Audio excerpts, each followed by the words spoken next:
Todos os dias observo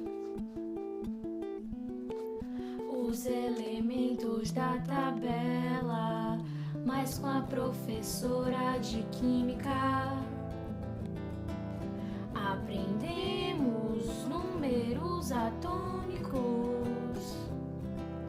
No primeiro período tem o hidrogênio e gás hélio.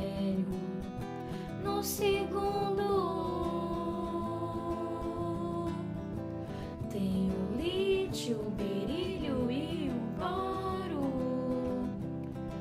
E nesse mesmo período tem o carbono e o nitrogênio, o flúor,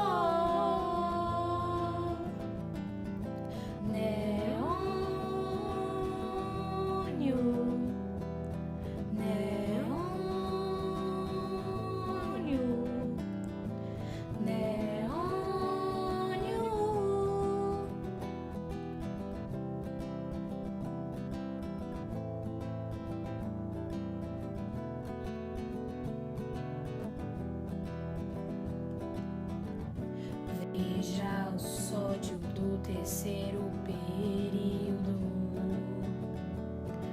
magnésio, alumínio, silício, enxofre, cloro e argônio.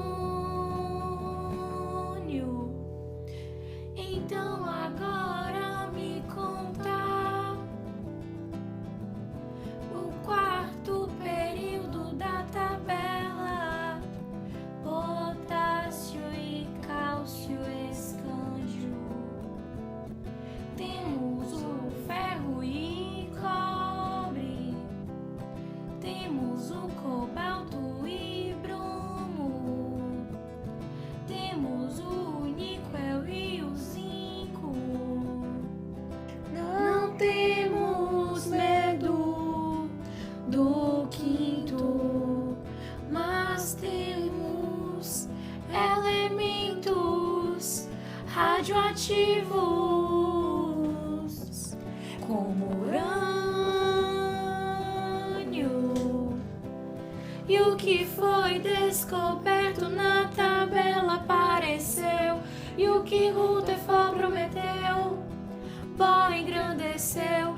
Nem foi tempo perdido, somos estudantes,